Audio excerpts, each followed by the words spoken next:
Imagine a world before history books, a time when gods walked among men and heroes wrestled with destiny itself. We're talking about an age so ancient, its echoes barely reach us. This is the world of Gilgamesh, a king whose tale is older than the Bible, Homer, and even the pyramids. He wasn't just a ruler, he was a force of nature, a legend carved into clay tablets thousands of years ago. His story began as dust, but it became eternal. But what if this epic, this foundational myth, holds secrets about human nature we're still grappling with today? What if Gilgamesh's quest for immortality isn't just an old story, but a mirror reflecting our deepest fears and desires? Prepare to journey into the very dawn of written history, where a forgotten king awaits. And real quick, make sure to subscribe and hit the notification bell for more videos. Now let's get started.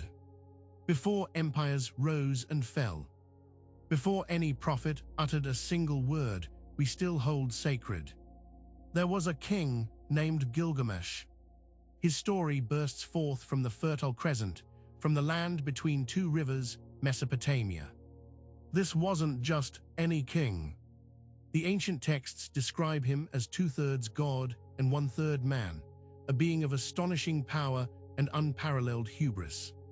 He ruled Uruk, a city of monumental scale, raising its walls so high they seemed to scrape the heavens. But his reign wasn't a peaceful one. He was a tyrant, a force of nature unchecked, who took what he wanted when he wanted it from his people. His strength was legendary, but his temper even more so. The people of Uruk cried out to the gods, begging for relief from their mighty, oppressive king. They needed someone to humble him, someone to challenge his boundless power. What the gods would unleash in response to their pleas would forever alter Gilgamesh's path. And indeed, the very course of human understanding of heroism and grief. This leads us directly to the real king behind the legend. The figure of Gilgamesh was not pulled entirely from thin air. Buried deep within the Sumerian king list, a document detailing the rulers of ancient Mesopotamia, we find Gilgamesh. He is listed as the 5th king of Uruk, reigning for an impossibly long 126 years. This entry hints at a historical core, a man whose deeds were so extraordinary they transcended mortality and became myth. Archaeological discoveries have further solidified this idea. The massive city walls of Uruk, so central to the epic of Gilgamesh, have been unearthed, a testament to an incredible ancient civilization. This isn't just a fantasy, it's a tale rooted in a very real, incredibly advanced human society. The sheer scale of these ancient cities, built with sun-dried brick, reveals a level of organization and vision that is still breathtaking today. But who was this real Gilgamesh, beyond the towering walls and the divine lineage? Was he a warrior who unified vast territories, or a builder whose monumental projects etched his name into eternity? The legend itself scrambles the line between fact and fiction, making us forever wonder about the man who inspired such an epic.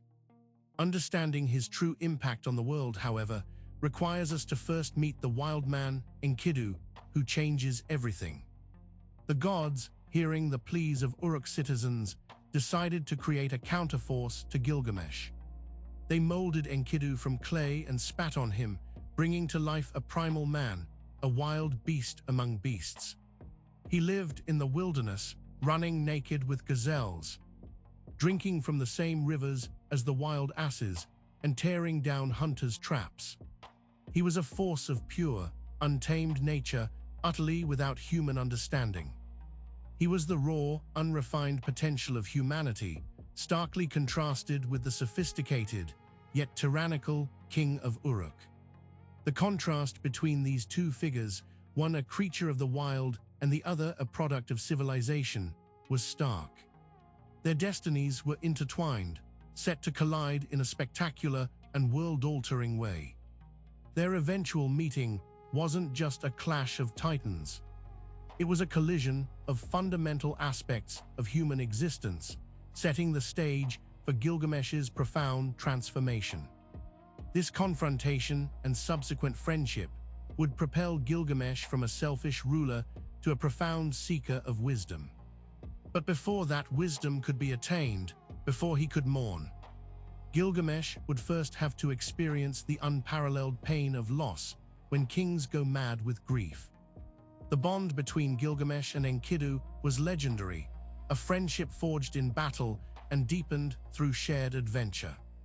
They faced fearsome monsters, journeyed to dangerous lands, and carved their names into the very fabric of the world.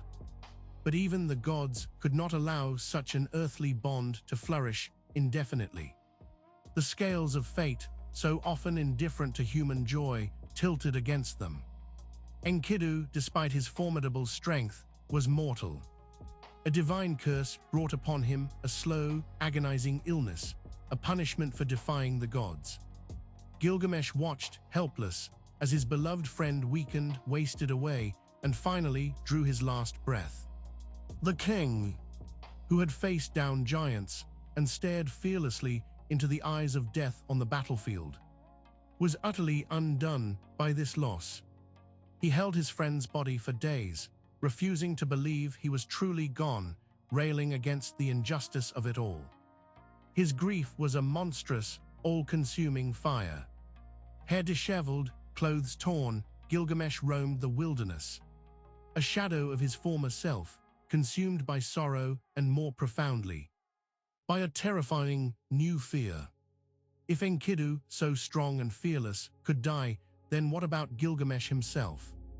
This terror of his own inevitable mortality would push him to seek out the divine gatekeepers. Driven by the unbearable terror of death and the crushing weight of Enkidu's loss, Gilgamesh embarked on a perilous quest. He sought Utnapishtim, a man who, according to legend, had survived a great flood and been granted immortality by the gods. But the path to Utnapishtim was not for mere mortals. It led through mountains guarded by terrifying scorpion men, across vast, dangerous waters, and into the very depths of the unknown. These divine gatekeepers, monstrous and awe-inspiring, represented the ultimate barrier between humanity and the secrets of the gods. They tested Gilgamesh's resolve, forcing him to confront his own mortality and insignificance in the face of cosmic power. Their warnings were clear: no man had ever passed this way and lived. Go back, they urged, for this path leads only to despair. Yet Gilgamesh, fueled by grief and a desperate hope, pushed on. This journey forced Gilgamesh to face his deepest fears and to challenge the very boundaries of the human condition. He was moving into realms that were explicitly forbidden to mortals, yearning for answers only the gods possessed. His relentless pursuit would eventually lead him to Utnapishtim and the Sumerian flood. After an arduous and soul-testing journey, Gilgamesh finally reached the shores where Utnapishtim resided.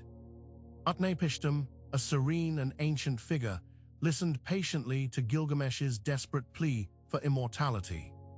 He then recounted his own incredible tale, a story that resonates eerily with later flood narratives across cultures. This was the story of the Great Flood, a cataclysm unleashed by angry gods. Utnapishtim explained how the god E secretly warned him of the impending deluge, instructing him to build a massive boat and save his family and all species of animals. This was a story of divine wrath, human destruction, and a sole survivor chosen for a different fate. He described the terrifying storm, the rising waters that swallowed the world, and the profound silence that followed. Utnapishtim was not just a survivor, he was a witness to an almost complete reset of existence. His account confirmed Gilgamesh's worst fears. Death was an inescapable decree for humanity. Utnapishtim and his wife were given immortality only because of this unique, singular event, not through any inherent right or cleverness. This revelation brought Gilgamesh full circle, forcing him to understand why the gods feared immortal men. Utnapishtim's tale wasn't just a recounting of a flood. It was a harsh lesson in divine decree. The gods, he explained, had a very specific order for the cosmos, and within that order, humans were meant to be mortal. Granting immortality to just anyone would upset this delicate balance, blurring the lines between creator and created. It would challenge their very authority, dilute their power, and perhaps even lead to a chaotic struggle for ultimate dominion. Imagine a world where humans could never die. Population growth would become unsustainable. Resources would dwindle at an alarming rate. Humanity, if immortal, might grow complacent or worse. Grow so powerful that they truly believed themselves to be gods, leading to endless conflict and hubris. The gods had seen humanity's potential for both greatness and destruction. Giving humans the ultimate power of eternal life was a risk they simply wouldn't take. A lesson solidified by Gilgamesh's own tyrannical tendencies before his transformation. For the gods, mortality was not a punishment, but a necessary condition for cosmic order and for humanity to value the preciousness of life. Still, Utnapishtim offered Gilgamesh a glimmer of hope, a potential path to something extraordinary in the form of the flower of reversal. Despite the stern lesson on mortality, Utnapishtim, moved by Gilgamesh's relentless suffering and quest, offered him a final challenge. Deep beneath the waters, submerged in the primordial sea, there grew a special plant. This plant, he explained, possessed a unique power. It could reverse the aging process. It wouldn't grant true immortality, but it would restore vitality, making an old man young again. This wasn't eternal life, but it was a chance to prolong existence, to savor more moments, to perhaps achieve wisdom that only comes with expanded time. It was a tantalizing, almost cruel offer, a temporary reprieve, not a permanent solution. Gilgamesh, with renewed hope, plunged into the depths, tying stones to his feet to reach the bottom. He plucked the thorny plant, triumphantly bringing it back to the surface. He didn't immediately consume it, however. His plan was to take it back to Uruk, to test its powers on an old man first, then perhaps partake himself. This act revealed a subtle shift in his character, a budding sense of caution and consideration for others. Tragically, this brief hesitation would prove to be his undoing, leading him to accept the grim reality of the Mesopotamian afterlife. A place of dust, Gilgamesh's journey home with the flower of reversal was filled with cautious optimism. He had faced death, stared into the abyss of his own mortality, and now held a chance, however fleeting, for extended life. But fate, ever a cruel mistress, intervened. While he rested by a spring, a serpent, drawn by the scent of the magical plant, slithered forth and snatched the flower. As the serpent shed its skin and slipped away, Gilgamesh watched, helpless, as his hope withered. The loss was devastating, stripping him of his last shred of illusion about overcoming death. He had come so close, endured so much, only to have his prize snatched away by a common creature. This bitter experience solidified his understanding of the Mesopotamian afterlife, a bleak and inescapable fate for all mortals. It was not a paradise, nor a place of eternal torment, but rather a land of no return. This realm was described as a dark, dusty dwelling where the dead, stripped of their earthly identities, ate dust and wore feathers. It was a shadowy existence, a collective fate for all humanity, kings and commoners alike. This stark vision reinforced the divine-human divide, making Gilgamesh confront the ultimate limitations of his mortality. Gilgamesh's epic journey, his desperate quest for immortality, ultimately reinforced the unbridgeable chasm between gods and mortals. Utnapishtim's story and the loss of the reversal plant hammered home a fundamental truth. Humans are born to die.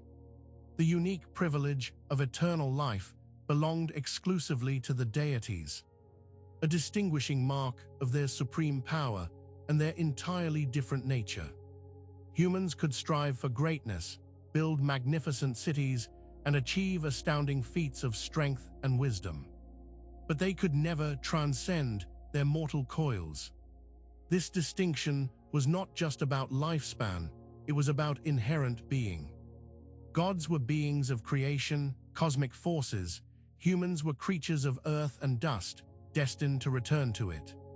Gilgamesh, once a proud and arrogant king who thought himself above human limitations, was finally humbled by this ultimate truth.